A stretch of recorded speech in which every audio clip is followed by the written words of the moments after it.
Please sir, আমার এত বড় সর্বনাশ করবেন না বলে বাবুর পায়ে ধরে কান্না করছে রোশনি। বাবু একটা ভয়ঙ্কর হাসি দিয়ে বলল, চুপ, একদম চুপ, বেশি কথা বলবে না, বেশি কথা বলা আমি একদম পছন্দ করি না বলে রোশনির চুল ধরে টেনে দাঁড় করালো বাবু। ভয়ে রোশনি কাঁপতে লাগলো, কাঁপা কাঁপা গলায় বলল, স্যার আমাকে ছেড়ে দিন, আমার নষ্ট করবেন না স্যার। বাবু বলল, তোর নষ্ট করতে যাবো কেন, আমি তো তোর সাথে একটু সময় কাটাবো। রোশনি লক্ষ্য করলো সে যতই আকতি মিনতি করছে বাবু ততই ভয়ঙ্কর রূপ ধারণ করছে। রোশনি মনে মনে বলল, এই নরপিশাচের হাত থেকে রক্ষা পেতে হলে আমাকে যে কোনো একটা কৌশল অবলম্বন করতেই হবে, অন্যথায় কিছুতেই ওর হাত থেকে রক্ষা পাওয়া যাবে না। রোশনি মনে মনে শক্তি সঞ্চয় করে সে সুরক্ষার জন্য বাবুর মুখে ঘুষি মারতে চাইল।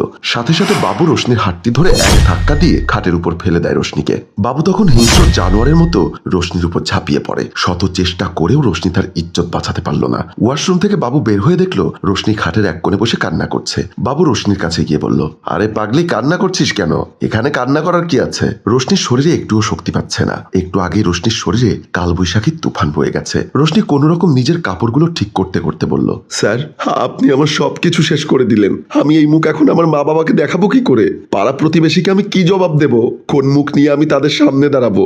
বাবু একটা মুচকি হাসি দিয়ে বলল, বোকা মেয়ে, এগুলো কেউ জানবে না, তবে আমার কথা যদি না শুনিস তাহলে কিন্তু সবাই জানবে। বাবুর কথা শুনে রোশনি অবাক হয়ে তাকিয়ে রইল বাবুর দিকে। বাবু আবারও বলল, এখন থেকে নিয়মিত আমার কথা মতো চলবি, প্রতিদিন আমাকে সময় দিবি, এর মানে আমাকে একটু সুখ দিবি, অন্যথায় এই রুমে ঘটে যাওয়া সব ঘটনা বাইরের সবাই জেনে যাবে। বাবুর কথা শুনে রোশনি বলল, লম্পট, তোকে আমি অনেক সম্মান করতাম, তুই বাহির থেকে দেখতে মানুষের মতো হলেও ভেতরের দিক থেকে তুই একটা নরপশু। আমি তোকে পুলিশে দিব, আমি তোর নামে মামলা দিব।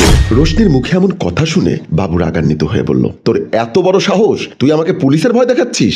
দাঁড়া, তোর একদিন কি আজ আমার একদিন। বলেই রোশনিকে সজোরে একটা ধাক্কা মারে বাবু। ধাক্কা খেয়ে রোশনি গিয়ে খাটের কোনায় পড়ে, মাথায় প্রচন্ড আঘাত পায়। সাথে সাথে রোশনি অজ্ঞান হয়ে পড়ে। এমন অবস্থায় বাবু কি করবে কিছুই বুঝে উঠতে পারছে না। বাবু অস্থির হয়ে পড়েছে, কি থেকে কি হয়ে গেল, এখন যদি মেয়েটা মারা যায় তাহলে কি হবে? সব ভাবতে ভাবতে বাবু আবারও বিচলিত হয়ে পড়েছে। বাবু লক্ষ্য করে দেখলো রোশনির খাটের কোনায় পড়ে মাথার ডান পাশে বড় ধরনের জখম হয়ে গেছে। বাবু রোশনির জ্ঞান ফেরানোর জন্য অনেক চেষ্টা করছে। এমন সময় বাবুর ফোনের রিংটোনটা বেজে ওঠে। বাবু ফোন হাতে নিয়ে দেখলো তার ছোট ভাই সাইফুল বাবুকে কল দিয়েছে। সাইফুলের কল দেখে বাবু স্বাভাবিক হয়ে কল রিসিভ করলো। বাবু কল রিসিভ করতেই সাইফুল বলল, ভাইয়া তুমি এখন কোথায়? বাবু বলল, কেন, আমি তো অফিসে। সাইফুল বলল, তুমি তাড়াতাড়ি আমাদের বাসার পাশের ক্লিনিকটাতে চলে আসো। সাইফুলের কথা শুনে বাবু চমকে ওঠে। বাবু আতঙ্কিত হয়ে বলল, কেন সাইফুল, কার কি হয়েছে? ভাইয়া, একটু আগে ভাবি বাথরুমে পড়ে গিয়ে প্রচন্ড ব্যথা পেয়েছে, ডাক্তার বলেছে আল্লাহ আল্লাহ করতে। ভাইয়া, এখন কথা বলার সময় নেই, তুমি তাড়াতাড়ি চলে এসো।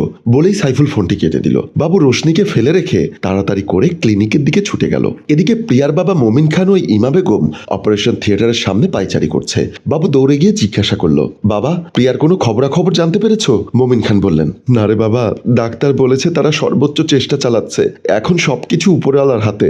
এটা বলেই মোমিন খান হাউমাউ করে কান্না করতে লাগলেন। মোমিন খানের এমন কান্না করতে দেখে ইমা বেগম বললেন, প্রিয়ার বাবা, আল্লাহকে ডাকেন। এমন সময় অপারেশন থিয়েটার থেকে একজন নার্স এসে বলল, আমরা বাচ্চাকে বাঁচাতে পেরেছি, আপনার মেয়ে হয়েছে, কিন্তু মায়ের ব্যাপারে এখনো কোনো কিছু বলা যাচ্ছে না। আর হ্যাঁ, প্রচুর পরিমাণ রক্ত লাগবে, রক্তের গ্রুপ ও পজিটিভ, ইমার্জেন্সি ভাবে আপাতত 2 ব্যাগ রক্ত জোগাড় করুন। বাবু বলল, ম্যাডাম আপনি কোনো চিন্তা করবেন না, আপনি আমার স্ত্রীকে বাঁচান। বাবুর কথা শুনে নার্স বলল, তাহলে আপনি রোগীর স্বামী? বাবু মাথা নাড়িয়ে উত্তর দিল। নার্স বলল, আপনি স্যারের সাথে তাড়াতাড়ি দেখা করুন, স্যার আপনাকে দেখা করতে বলেছেন। বলেই আবার নার্স অপারেশন থিয়েটারের ভেতরে চলে যায়। বাবু তাড়াহুড়ো করে ডাক্তার রুমের দিকে পা বাড়ায়। বাবু ডাক্তারের রুমে ঢুকতেই ডাক্তার বাবুকে বসতে বলল। একটা চেয়ার টেনে বাবু বসলো। ডাক্তার বলল, দেখেন বাবু সাহেব, হায়াত মওতের মালিক একমাত্র আল্লাহ, আমরা আমাদের জায়গা থেকে সর্বোচ্চ চেষ্টা চালিয়ে যাচ্ছি। বুঝতে পারছি না কি হবে, গর্ভবতী অবস্থায় এভাবে চলাফেরা করা ঠিক না, একটু সতর্ক থাকতে হয়। উনি ওয়াশরুমে পা স্লিপ করে পড়ে পেটে যে ব্যথা পেয়েছেন তাতে করে মনে হয় না উনি স্বাভাবিক হয়ে ফিরে আসবে। আমরা ওনাকে লাইফ সাপোর্টে রেখেছি, বাকিটা আল্লাহর ইচ্ছা। বাবু ডাক্তারের হাতে ধরে বলল, যত টাকা লাগে আমি দিব, আপনি টাকার জন্য কোনো চিন্তা করবেন না, তবু স্যার আপনি আমার স্ত্রীকে বাঁচান, প্লিজ স্যার। ডাক্তার বলল, দেখুন বাবু সাহেব, আমি আপনাকে আগেও বলেছি এই অ্যাক্সিডেন্টটা খুবই ক্রিটিক্যাল একটা অ্যাক্সিডেন্ট। গর্ভবতী অবস্থায় এ ধরনের অ্যাক্সিডেন্ট হলে 99% রোগী মারা যায়। ডাক্তারের কথা শুনে বাবু হাউমাউ করে কান্না করতে লাগলো। ডাক্তার বাবুকে সান্ত্বনা দিয়ে বলল, বাবু সাহেব এভাবে ভেঙে পড়বেন না, মনকে শক্ত করুন। বাবু ডাক্তারকে আর কিছু না বলে আস্তে আস্তে রুম থেকে বের হয়ে গেল। বাবু, মোমিন খান ও ইমা বেগম হসপিটালের দরজায় হয়ে দাঁড়িয়ে আছে। এমন সময় ভিতর থেকে নার্স এসে বলল, আমরা অনেক চেষ্টা করেও রোগীকে বাঁচাতে পারলাম না, আপনারা এখন ভিতরে যেতে পারেন। নার্সের মুখে এমন কথা শুনে সবাই চমকে উঠল। মমিন খান ও ইমা বেগম তাদের একমাত্র মেয়ের মৃত্যুর কথা শুনে হাউমাউ করে কান্না করতে লাগলো। বাবু নির্বাক হয়ে দাঁড়িয়ে আছে, কিছুই বলতে পারছে না। বাবুর দু চোখ বেয়ে জল গড়িয়ে পড়ছে। বাবু মমিন খান ও ইমা বেগমকে জড়িয়ে ধরে সান্ত্বনা দিতে লাগলো। তারপর বাবু মমিন খান ও ইমা বেগমকে নিয়ে রুমের দিকে পা বাড়ালো। রুমে ঢুকেই বাবু দেখতে পেল প্রিয়ার মরদেহটি হসপিটালের বেডে পড়ে আছে। প্রিয়াকে এই অবস্থা দেখে বাবু নিজেকে কন্ট্রোল করতে পারছে না। সকালে যাকে বাসায় রেখে অফিসে গেল বাবু, সে কিনা বিকালে লাশ হয়ে হসপিটালের বেডে পড়ে আছে।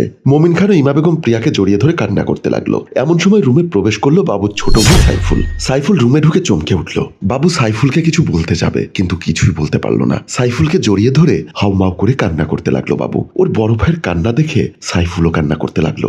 এমন সময় নার্স একটি বাচ্চা নিয়ে রুমে প্রবেশ করে। বাবুর কোলে বাচ্চাটিকে দিয়ে নার্স রুম থেকে বের হয়ে গেল। বাবু বাচ্চাটিকে কোলে নিতেই চোখ পড়ল বাচ্চাটির কপালে। বাবু দেখতে পেল বাচ্চাটির কপালের ডান পাশে একটি লাল দাগ। বাবু থমকে উঠল লাল দাগটা দেখে। যে লাল দাগটা বাবু একটু আগে রোশনির কপালে দেখেছিল, তা কি করে সম্ভব? বাবু আর কিছুই ভাবতে পারছে না। বাবুর চোখের সামনে বারবার রোশনির মুখটা ভেসে উঠছে। নিজের ইজ্জত বাঁচানোর জন্য রোশনি কতই না চেষ্টা করেছিল। বাবুর কানে বারবার একটা শব্দই বেশি আসছে, স্যার আমার এত বড় সর্বনাশটা করবেন না, আমাকে ছেড়ে দিন স্যার। বাবু কিছুতেই নিজের চোখকে বিশ্বাস করতে পারছে না। বাবু বারবার নিজেকে প্রশ্ন করছে, এটা কিভাবে সম্ভব? আমার আঘাতে যে দাগটা রোশনির কপালে হয়েছে, ঠিক সেই লাল দাগটা আমার নবাগত মেয়ের কপালে কি করে আসলো? বাবু তার ভাবনার কোনো উত্তর খুঁজে পাচ্ছে না। বাবু একটা কথা বুঝতে পেরেছে, সে তার করা অন্যায়ের বিচার পেয়েছে। যতটা অন্যায় রোশনির সাথে হয়েছে, তার থেকেও হাজার হাজার গুণ বেশি মাসুল দিতে হচ্ছে। বাবু নিজেকে মনে মনে ধিৎকার দিতে লাগলো। কোলে থাকা বাচ্চাটাকে বুকের সাথে শক্ত করে ধরে বাবু বলতে লাগলো, এটা আমার করা অন্যায়ের ফসল। যে অত্যাচার আমি রোশনির সাথে করেছি, সেই অত্যাচারের প্রাপ্তি হচ্ছে আমার ঔরসে জন্ম নেওয়া নবাগত এই নিষ্পাপ শিশুটি। বাবুর এমন কথা শুনে সবাই অবাক হয়ে বাবুর দিকে চেয়ে থাকে। সম্মানিত দর্শক, অন্যের সাথে করা অত্যাচার যদি প্রকৃত নিয়ম অনুযায়ী আপনার উপর ফিরে আসে, তাহলে সহ্য করতে পারবেন তো? কারণ প্রকৃতি কখনো কারো সাথে জুলুম করে না, সে তার প্রাপ্ত প্রাপ্তিকে শুধু আসলে বুঝিয়ে দেয়। আমাদের গল্পটি যদি আপনাদের ভালো লেগে থাকে, তাহলে লাইক, কমেন্ট ও শেয়ার করে আমাদের সাথেই থাকুন। গল্পটির রচনা মোশাররফ হোসাইন মৃদুল, পরিচালনায় কাজী সাব্বির ও প্রযোজনায় উত্তম কুমার। ধন্যবাদ।